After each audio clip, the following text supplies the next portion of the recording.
Capítulo 4. Pare, observe-se, enxergue-se. As estatísticas nos denunciam. Para muitos, incluindo médicos, advogados, jornalistas, policiais, professores e funcionários de empresas, a mente é um verdadeiro depósito de pensamentos perturbadores. Pesquisas revelam que 80% dos jovens do mundo apresentam sintomas de timidez e insegurança. Se considerarmos a síndrome do pensamento acelerado como um transtorno de ansiedade, será difícil encontrar alguém que tenha saúde psíquica plena. A humanidade tomou o caminho errado. Estamos adoecendo rápida e coletivamente. As pessoas que têm a SPA são frágeis? De modo algum. São elas desinteligentes? Em hipótese alguma. Elas têm habilidades como qualquer Homo sapiens, mas lhe falta a capacidade de proteger sua emoção e gerenciar seus pensamentos. E quem tem depressão e outros transtornos é frágil? Não, sem dúvida, os fatores metabólicos, como o déficit de serotonina, podem estar na gênese de muitas doenças depressivas. Ainda assim, independentemente desses fatores, se o eu estiver equipado para conhecer e desatar as armadilhas da mente, terá mais capacidade de proteger o território da emoção e ser autor da sua história. Este livro não substitui psiquiatria ou psicologias clínicas, mas a complementa por ser um programa de psicologia socioeducacional de desenvolvimento das habilidades psíquicas. SPA ou hiperatividade. Como disse, muitos neurologistas, psiquiatras, psicólogos e psicopedagogos, ao observar crianças e adolescentes agitados, inquietos, com dificuldade de concentração e rebeldes às normas sociais, chegam a diagnósticos errados, atribuindo tais comportamentos ao transtorno de déficit de atenção ou hiperatividade, quando a grande maioria desses pacientes é vítima da síndrome do pensamento acelerado. Por não terem tido a oportunidade de pesquisar o processo de construção de pensamentos, os profissionais não sabem que, se superexercitarmos os engenheiros inconscientes que constroem pensamentos sem a autorização do eu, facilmente desenvolvemos a SPA. Essa perturbadora síndrome produz alguns sintomas semelhantes aos da hiperatividade, mas suas causas são diferentes. Na hiperatividade, há um fundo genético. Frequentemente, um dos pais é hiperativo. Além disso, a agitação e a inquietação de uma pessoa hiperativa manifesta-se já na primeira infância, enquanto na SPA a inquietação é construída pouco a pouco aos longos dos anos. Entre as causas da SPA estão o excesso de estimulação, de brinquedos, de atividades de informação. O tratamento também é diferente em alguns aspectos. Na SPA, não há alteração metabólica. A falha funcional e social está ligada ao processo de formação da personalidade e ao funcionamento da mente e, portanto, deve ser corrigida com técnicas. Desacelerar a criança com SPA é fundamental. Encorajá-la, por exemplo, a desenvolver atividades mais lentas e lúdicas, como ouvir músicas tranquilas, música clássica, tocar instrumentos, pintar, praticar esportes, fazer teatro pode ser muito útil. Crianças e adolescentes hiperativos também podem e devem aprender essas práticas. Prescrever indiscriminadamente Ritalina e outras drogas para quem tem SPA pode ser um erro grave. Tanto os jovens hiperativos quanto os portadores da SPA, se não aprenderem técnicas para gerenciar seus pensamentos e proteger sua emoção, poderão repetir erros, desacelerar sua maturidade, se tornar irritadiços com baixo limiar para frustrações e baixa capacidade de se adaptar a contrariedades, sofrer de insatisfação crônica, além de ter o rendimento intelectual comprometido. Mas o que mais me preocupa na SPA, bem como na hiperatividade, é a retração de duas funções vitais para o sucesso social, profissional e afetivo: pensar antes de agir e colocar-se no lugar do outro, empatia. Desenvolvê-las é fundamental e deveria ser a meta de todas as escolas em todas as nações. Quem se preocupa com a sua qualidade de vida e com a saúde emocional dos seus filhos e alunos deve estudar a SPA detalhadamente. Nós, adultos, ainda que sem consciência, estamos cometendo um crime contra a saúde emocional dos pequenos. Publico meus livros em mais de 60 países, não em busca da fama, que é efêmera e superficial, mas para alertar a comunidade científica e a população em geral de que nessa sociedade fast food, onde tudo é rápido e pronto, alteramos perigosamente o ritmo de construção de pensamentos. Como anda seu ritmo? A SPA dificulta o processo de elaboração das informações como conhecimento, do conhecimento como experiência e da experiência como função complexa da inteligência, ou seja, pensar nas consequências, expor e não impor as ideias, colocar-se no lugar dos outros, proteger a emoção e principalmente gerenciar pensamentos. Alguns jovens só conseguem perceber algo errado em sua vida quando se tornam adultos frágeis, dependentes, ansiosos, cujos sonhos foram enterrados nos becos da história. Alguns pais só conseguem perceber a crise familiar depois que suas relações com os filhos estão encefaladas, sem respeito, afeto e amor.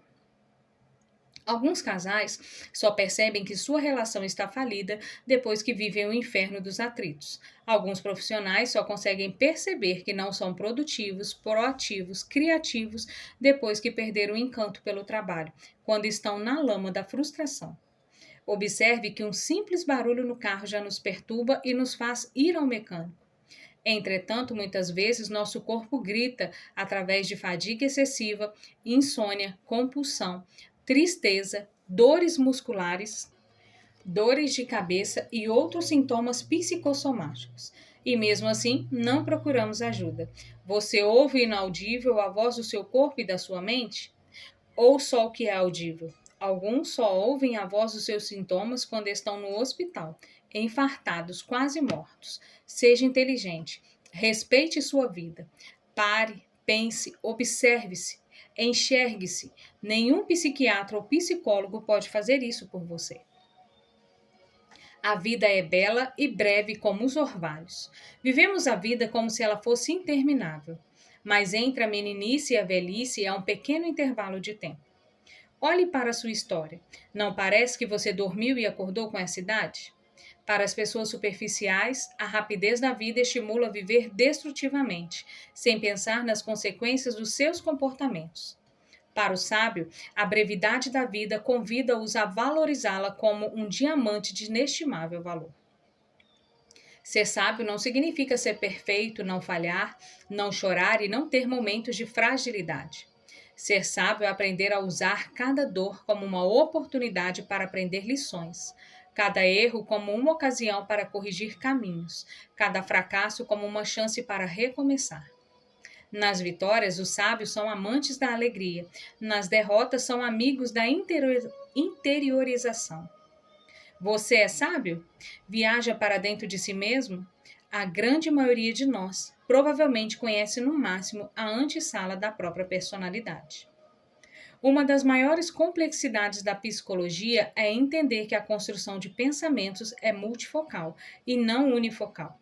Como vimos, de acordo com a teoria da inteligência multifocal, isso significa que construímos pensamentos não apenas porque queremos construí-los conscientemente, pela decisão do eu, mas também por meio de outros três fenômenos inconscientes: gatilho da memória, autochecagem, autofluxo e janelas da memória. Todos nós, quando dirigimos um veículo, temos controle do acelerador, da direção, do freio e de outros dispositivos. Imagine que queiramos seguir uma trajetória, mas nosso carro segue outra, que desejamos virar para a esquerda e o carro vira para a direita. Esse fenômeno, que quase parece assombroso, ocorre constantemente com o veículo da mente humana.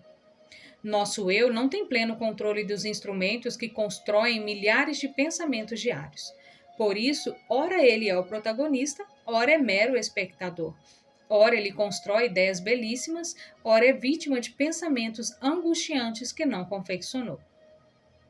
Essa dança intelectual entre ser diretor e espectador, motorista e passageiro, gerente e cliente, acompanha toda a nossa história.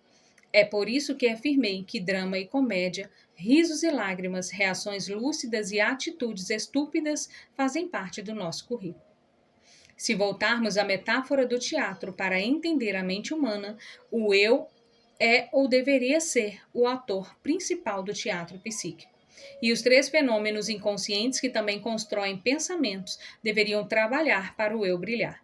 Mas tais atores coadjuvantes teimam em roubar a cena. O maior desafio do eu é deixar de ser um espectador tímido e assumir no palco seu papel fundamental como gestor da mente. Precisamos enfrentar o mal do século. Capítulo 5. O gatilho da memória. A ansiedade vital. Os fenômenos que constroem cadeias de pensamentos estão num movimento contínuo e inevitável, num fluxo ininterrupto, num estado de ansiedade vital. A ansiedade vital, gerada pela solidão da consciência virtual, é saudável, pois movimenta todo o processo de construção do psiquismo, sejam pensamentos, ideias, personagens, ambientes, desejos, aspirações. A ansiedade vital torna-se uma ansiedade doentia quando contrai o prazer de viver, a criatividade, a generosidade, a afetividade, a capacidade de pensar antes de reagir, a habilidade de se reinventar, o raciocínio multifocal, entre outros. Um dos mecanismos psíquicos que mais transforma essa ansiedade vital numa ansiedade asfixiante é a hiperconstrução de pensamentos.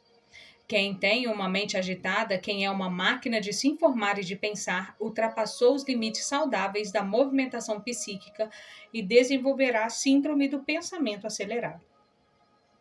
A SPA é como um filme editado em altíssima velocidade. Só há preço nos primeiros segundos. Depois, o desprazer atinge o espectador. De acordo com Atin, a ansiedade vital é um testemunho solene de que pensar não é apenas uma opção do Homo sapiens, mas inevitável. Se o eu não construir cadeias de pensamentos numa direção lógica e coerente, fenômenos inconscientes as produzirão. A ansiedade vital estimula uma dança de fenômenos nos bastidores da nossa mente, mesmo quando dormimos. Os sonhos representam um reflexo dessa fascinante movimentação construtiva. Gatilho ou fenômeno da autochecagem. O gatilho da memória é o primeiro fenômeno que se apresenta na dança dos fenômenos inconscientes que constroem pensamentos. Ele é associado quando entramos em contato com cada estímulo extrapsíquico, luz, sons, estímulos táteis, gustativos, olfativos ou intrapsíquico, imagens mentais, pensamentos, fantasias, desejos, emoções, e inclusive com determinados estímulos orgânicos, substâncias metabólicas, déficit de neurotransmissores, drogas psicoativas. O gatilho atua em milésimos de segundo sem que nosso eu tenha consciência da sua operacionalidade. É ele quem abre as janelas da memória, ativando a interpretação imediata e a consciência instantânea. O leitor sabe nesse exato momento quem é, onde está, o que está fazendo, sua posição espaço-temporal, não por causa da ação consciente e programada do seu eu, mas porque o gatilho da memória está ancorado em centenas de janelas que sustentam essa percepção instantânea. Você nunca ficou admirado com esse processo? Em uma aula ou conferência de 1 hora, é possível que o gatilho da memória seja detonado milhares de vezes para abrir milhares de janelas à compreensão imediata de cada verbo, substantivo, adjetivo, pronome. Todos os dias vemos milhares de imagens que são interpretadas rapidamente pelo acionamento do gatilho da memória e as consequentes aberturas das janelas. Por isso, esse fenômeno também é chamado de autochecagem da memória. Portanto, as primeiras impressões e interpretações dos milhares de estímulos que percebemos, ainda que se tornem conscientes, são patrocinadas por fenômenos inconscientes. A ação destes ocorre no primeiro ato do teatro mental. Compreendemos as palavras escritas ou faladas não pela ação consciente, programada e diretiva do eu, mas pelo pacto do gatilho com as janelas da memória. Se dependesse do eu encontrar cada janela a partir dos estímulos com que temos contato, não teríamos uma resposta inicial tão rápida, não seríamos a espécie pensante que somos. A ação do gatilho da memória é fenomenal. Ele checa os estímulos em bilhões de dados na base da memória com uma rapidez surpreendente. Você acabou de ler minhas palavras através da ação, quase na velocidade da luz desse magno fenômeno. Sem ele, o eu ficaria confuso e não identificaria linguagens, sons e imagens dos mais diversos ambientes. Não seria um leitor. O gatilho da memória e suas masmorras. Sem o pacto do gatilho com as janelas da memória, reitero, não seríamos uma espécie pensante. No entanto, com esse pacto, podemos também ser uma espécie aprisionada. Todas as fobias, como a fobia social, a claustrofobia, a acrofobia, medo de altura, são decorrentes dele. As obsessões e a dependência de drogas também têm como protagonista o gatilho, que abre janelas killer imediatamente. Se, por um lado, o gatilho da memória é um grande auxiliador do eu, por outro, pode ser seu grande algoz. Por abrir janelas doentias, pode levar a atos falhos ou a interpretações distorcidas, asfixiantes, superficiais ou preconceituosas. Quem tem claustrofobia, embora não conheça o pacto entre o gatilho e as janelas killer da memória, sabe como esse medo é cruel, ainda que sem dúvida possa ser superado. As ferramentas que serão aqui expostas oferecem uma contribuição ao processo psicoterapêutico. Quando um portador de claustrofobia entra no elevador, um aperto no peito, um movimento no aparelho ou uma sensação de falta de ar fazem com que o gatilho abra rapidamente janelas killer que traduzem que o elevador parará e ele poderá morrer. O volume de tensão decorrente dessa janela bloqueia o acesso a milhares de informações, gerando a síndrome do circuito fechado da memória. O eu, portanto, entra numa armadilha psíquica para a qual não se programou e que obstrui sua lucidez e sua coerência. Tive o privilégio de descobrir essa síndrome e o dissabor de saber que ela está na base de fobias, farmacodependências, obsessões, depressão, homicídios, suicídios, guerras, genocídios, exclusão social e até do baixo rendimento intelectual. Certa vez, um aluno brilhante foi mal numa prova. Ele havia estudado, sabia a matéria, mas ficou tenso e sem conseguir recordar as informações. Teve um péssimo desempenho. O professor o criticou, ele ficou abalado e registrou essa frustração. Estudou ainda mais para a prova seguinte. Quando chegou o dia, o gatilho da memória entrou em cena e abriu a janela killer que continha o arquivo do medo de falhar. O resultado foi vítima da síndrome do circuito fechado da memória. Não conseguiu abrir os demais arquivos que continham as informações que havia estudado. Teve ansiedade intensa e um péssimo rendimento intelectual. Toda vez que ia fazer uma prova, o pacto entre o gatilho da memória e as janelas killer era um drama. Acabou jubilado depois de anos de péssimo desempenho nas provas.